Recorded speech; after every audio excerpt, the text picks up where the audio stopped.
And there are 4 things that we're looking for from your reference. And so this is crucial for you to think about when you're looking to get somebody to give you a reference. Here are the 4 things that they need to be able to speak to about your background.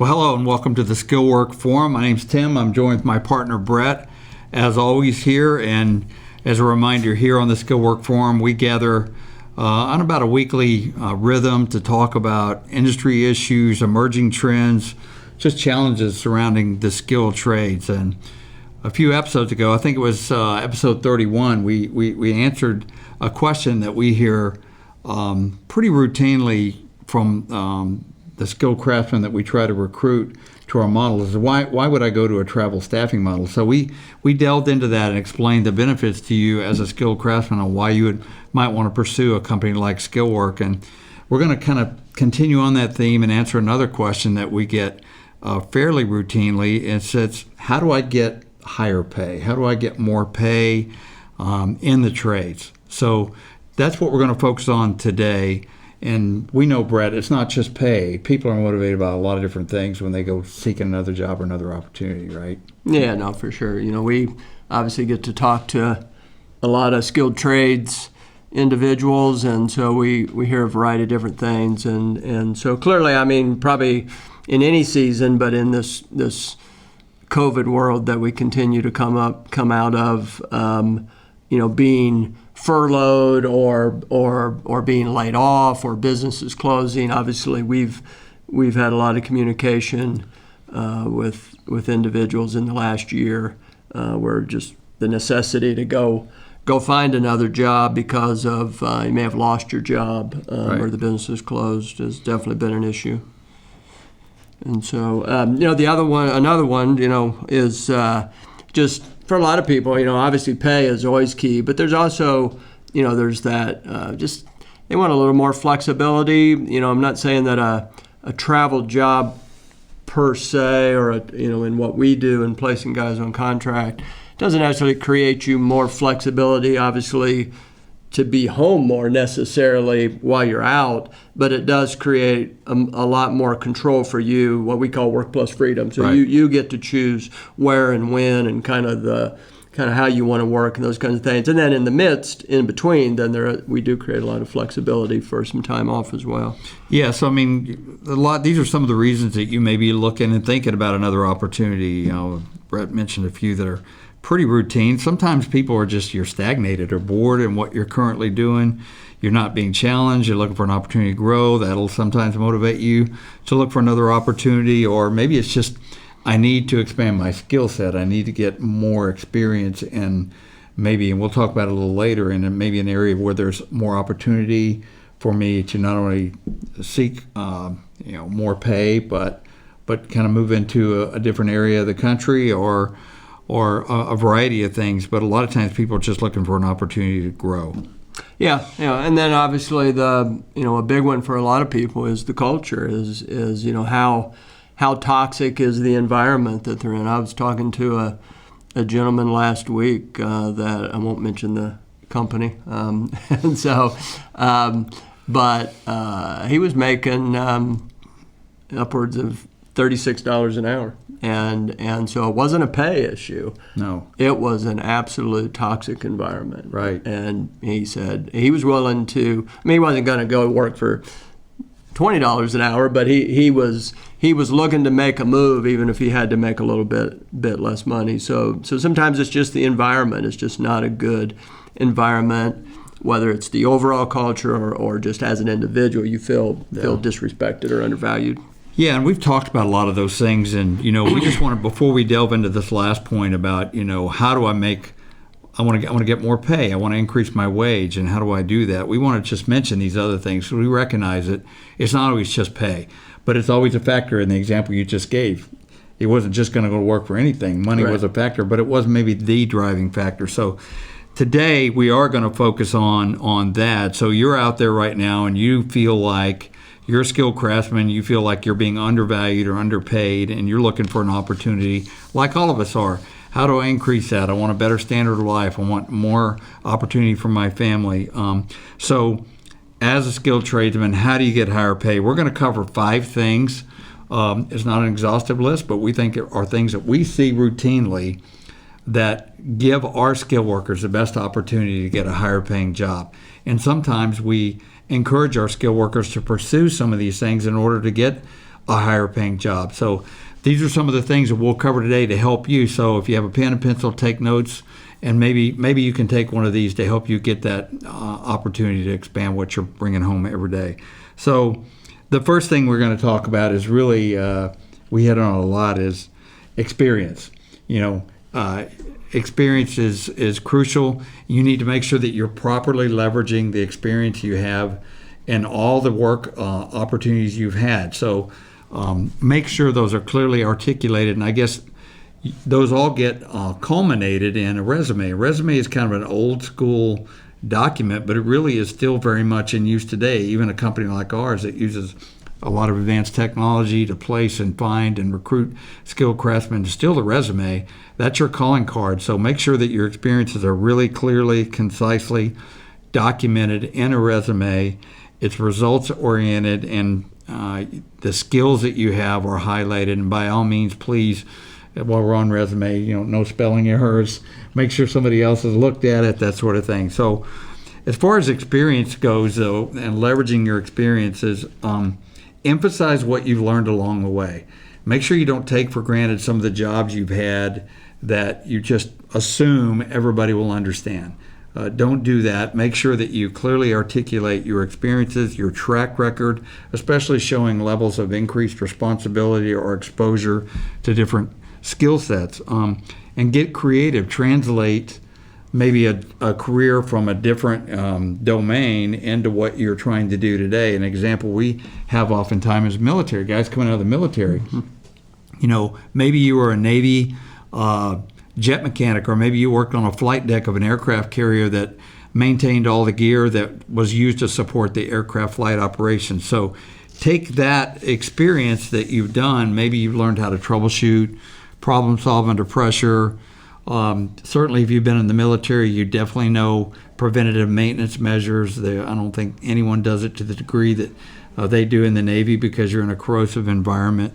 Maybe you've while you were in the military, you led a small team, or in a different company, you led a small team. Make sure you highlight that.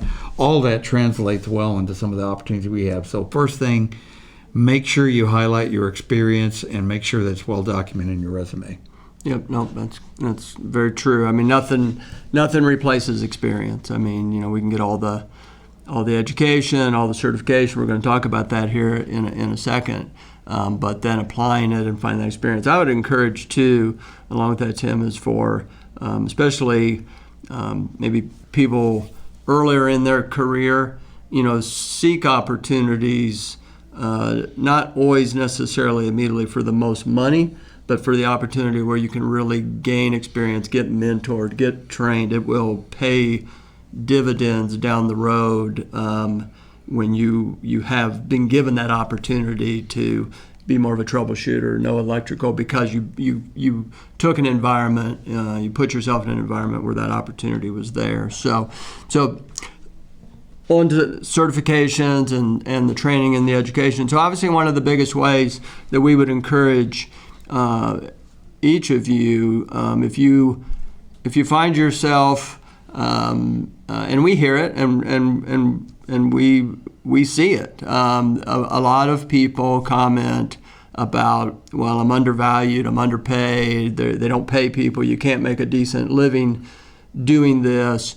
And the truth is there's truth in that statement. There are still many of the skilled labor positions, even some of, I kind of separate skilled labor and skilled trade a little bit. To me, a skilled trade is a little more, you've got a little bit more skill set, a little more certified. You're probably working on equipment, you're doing those kinds of things, versus skilled labor, which is a little bit more so sometimes like in the construction space. And I think it's fair to say that there's still some undervaluing of that skilled labor. If you're a you have a craft, but you're a painter, or you're different things in that. I think they are underpaid, and I think they've got to get those wages up. And so, but instead of just being upset about it, or you've got to have a plan. You've got to say, well, where is there more opportunity? I'll give you a perfect example. We place guys in or individuals in plants that are more mechanical type jobs, and they can be anywhere from, to be honest with you, there's still facilities out there trying to hire guys at $18 to $22 an hour, and we pretty much tell them up front, we probably can't help you.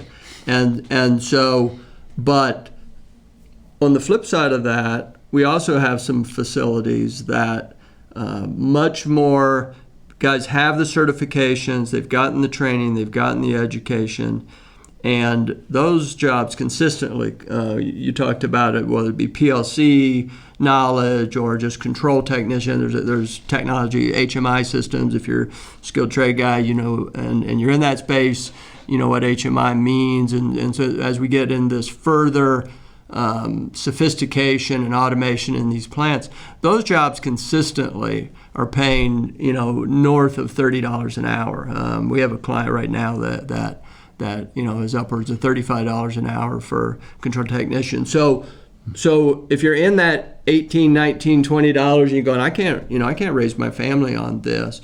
But it's not easy. It's going to take some effort. You're going to have a plan to really work on getting those certifications. But whether it's trade schools, there's a ton of opportunities. There's online programs.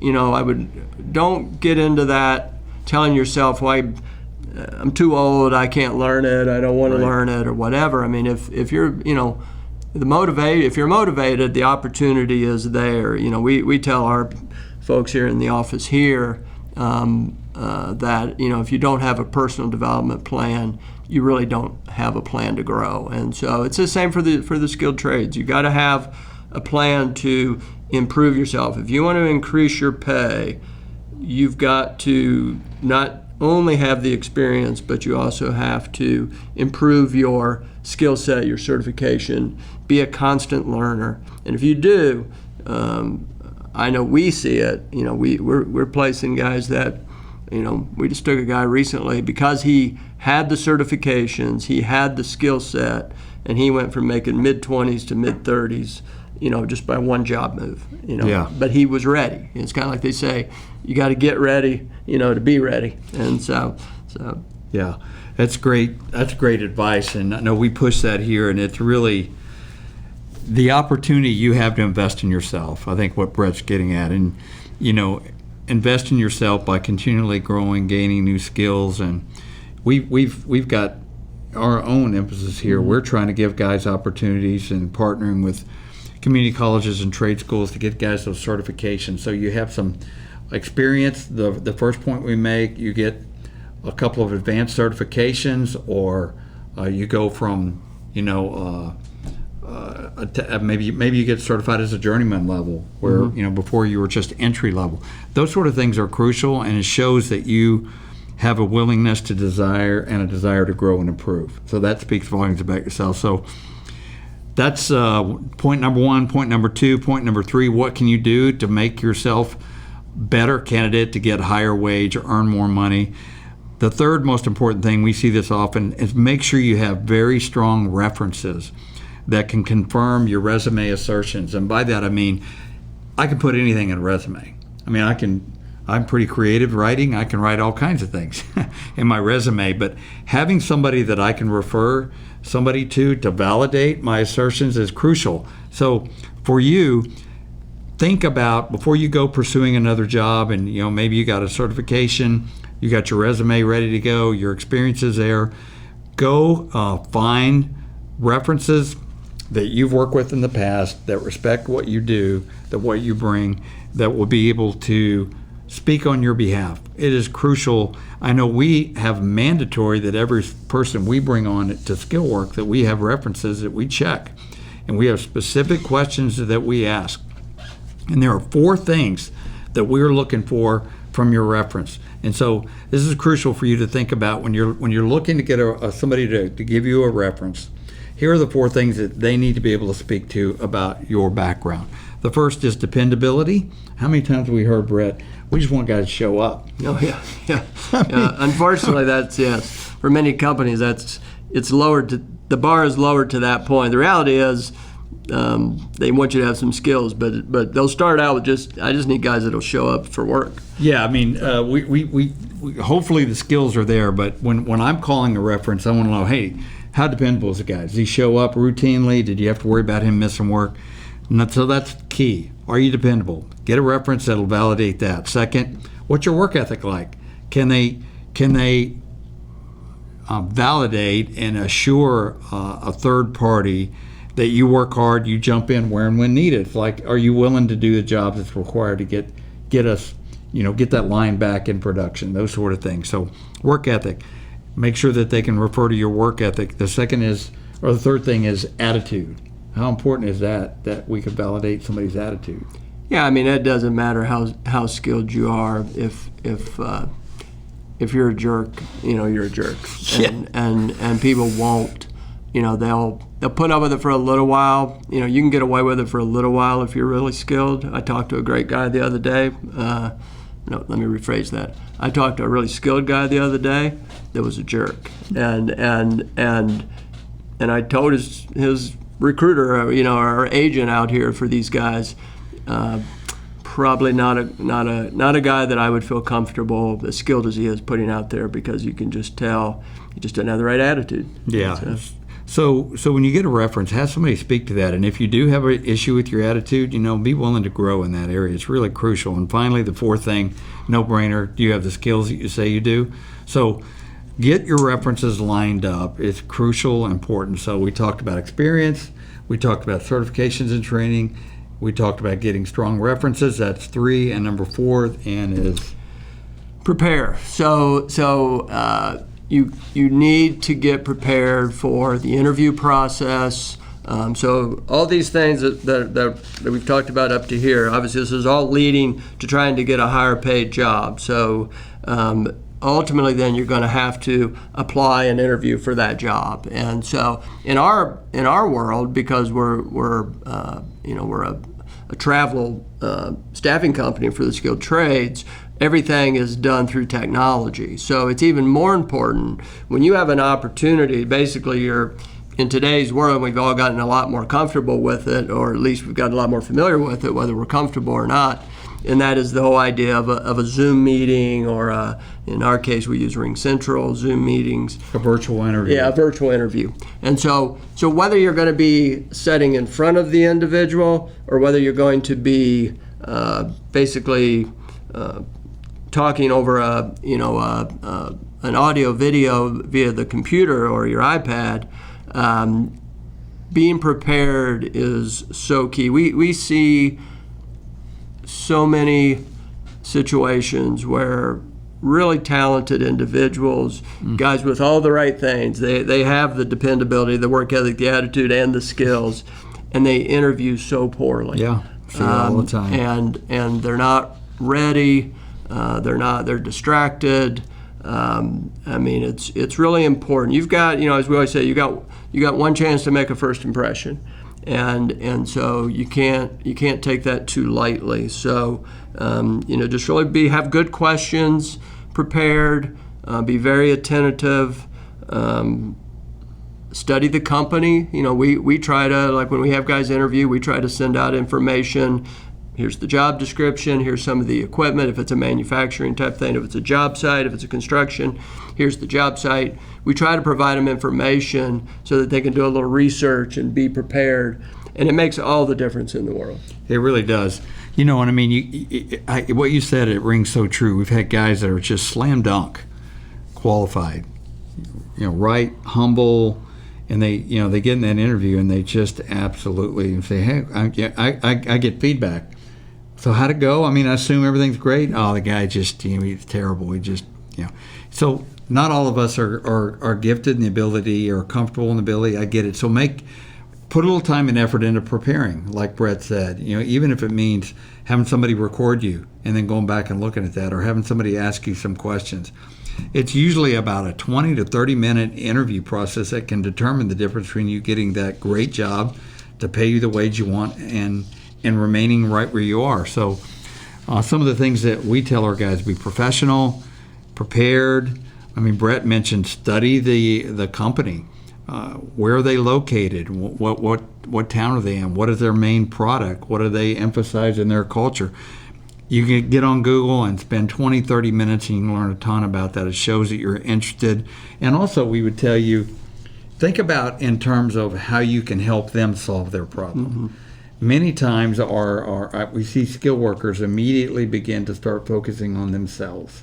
And you should, in a sense, that you're talking about selling your capability, but not about trying to see what advantage you can personally get out of this opportunity. The focus should be, how can you bring your skill set to their problem and help them resolve some of their issues? And we would also tell you, prepare some questions ahead of time, because every interview I've been in, they always say, well, do you have any questions for us? Right.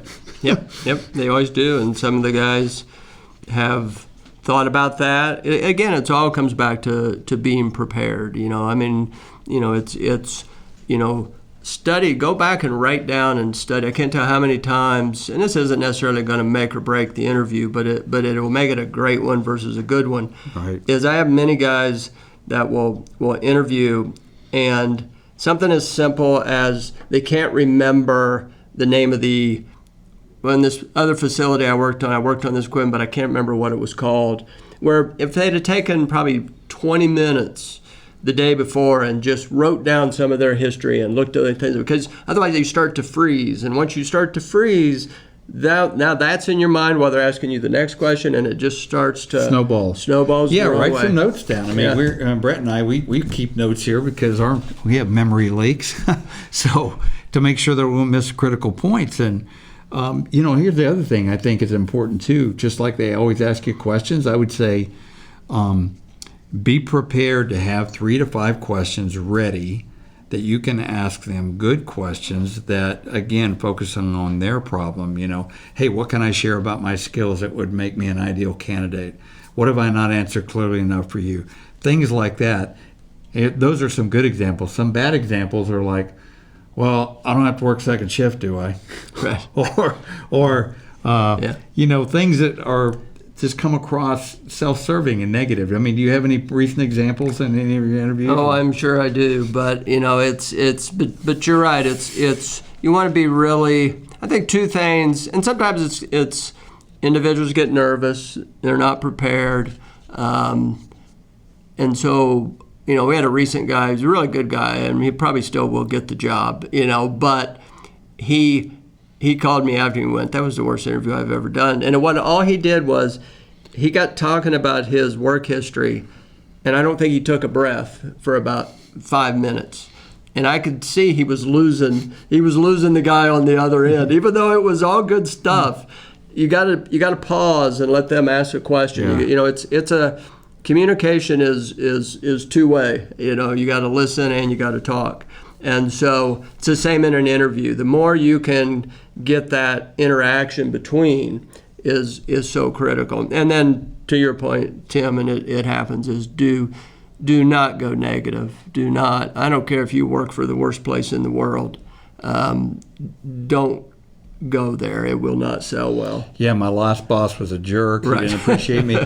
Don't talk about that. And even now, we do these interviews, so they will ask you because they're trying to assess, what your attitude is like. So they'll say, tell me something about your last job you didn't like. So immediately every one of us could jump to something we don't like, right? Because nothing's perfect.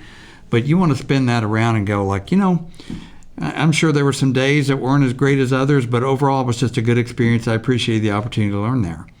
That's how you answer that question. Mm-hmm. You don't start getting into, well, I work with this guy, Brett. I'm telling you, man, he just drove me insane. He blah, blah, blah, blah. You don't want to do that. So a lot of times those questions are asked to try to see, what's under the cover of what you're going to say. And I think while we're on the topic of this interview, maybe we should do a whole, podcast to talk about good interview topics or how to do Yeah. that, because I'm a lot of good ideas. But I would say, made famous, years ago, somebody said have an elevator speech, and an elevator speech is, how long does it take you to go from 20 floors in an elevator? That amount of time. To be able, somebody says, tell me about yourself. What could you say? Every interview that I've been into, they'll just say, well, tell me a little bit about yourself. Introduce yourself. Words to that effect. You should have that rehearsed, polished. 3 to 5 minutes. Don't go on a 20-minute diatribe. No more than 5 minutes.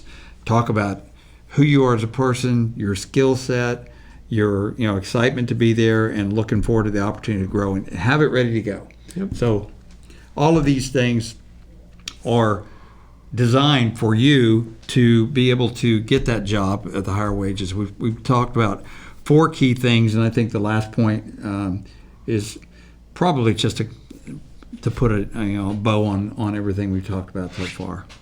Yeah, I mean, obviously nothing trumps your performance. I mean, you've got to prove yourself, and so you've got to demonstrate superior performance. If you want to make a top wage, you've got to put yourself out there. You've got to be a little bit. You got to make a difference. You got to be that person that will jump in. You got to be that person that will help teach the other guys, the person that can solve a problem. I mean, solving problems is in the skilled trade space. That's what we do. That's our job is to keep the facilities or the work site working efficiently. I'll call out, maybe he'll call us out someday, Mike Rowe, at his foundation. I think it's called Works Foundation. He has a new program, a new certification that he's putting out there called SWEAT, which stands for Skill and Work Ethic Aren't Taboo.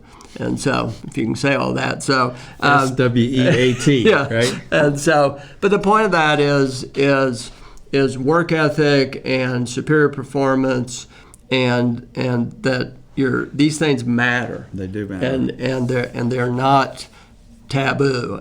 They're so important. And the thing that I appreciate a lot, I've said it on these podcasts before. My dad, was an ammonia refrigeration. He was a skilled trade guy. Your dad was an electrician, skilled trade guy. So I have huge appreciation for the people who choose to work in this space and make such an impact.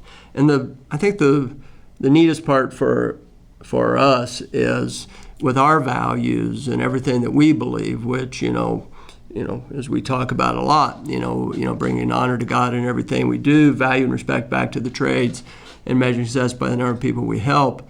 But in the midst of all of that, there's this impact of tradition, and we just finished up July 4th, and so the honor to this country and America and everything that you, the skilled tradespeople, have built is this work ethic and this. It's not dead. No. It's the blue collar, the skilled trade, even white collar skilled trade. These people are the true foundation of this country, and but just recognize it, apply it, Yeah. and we want to help you get valued for it and respected for it. Yeah, hard work never goes out of style. It's crucial, and a lot of our guys that are looking to take a step up in pay, since we're focused on that, they're willing to bet on themselves to the extent that, hey, let me come in for this wage, give me 30 days or 45 days, I'll prove myself on the job, I'll show you what I can do, and if that's the case, 45 days, let's reassess where I'm at now, and if you think that I deserve that higher wage, and we negotiate that oftentimes for our guys, we'll make that. Get your foot in the door and be willing to go in there and bet on yourself that once I show up, I will perform.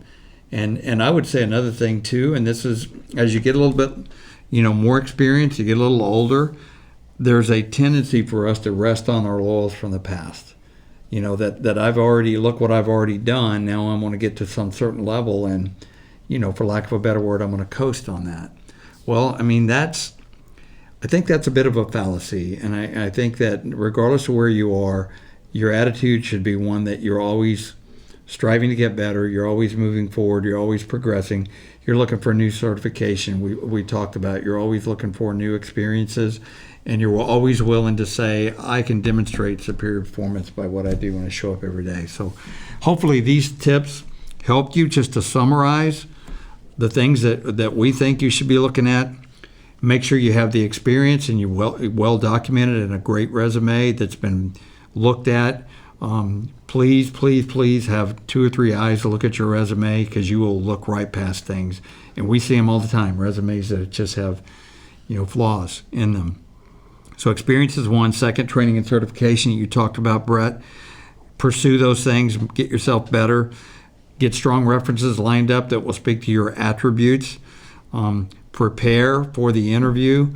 Spend time getting prepared, and make sure that you walk into that interview the most prepared candidate that they've ever seen. And finally, we talked about performance. So any final thoughts before we wrap up here, Brett, on the topic today?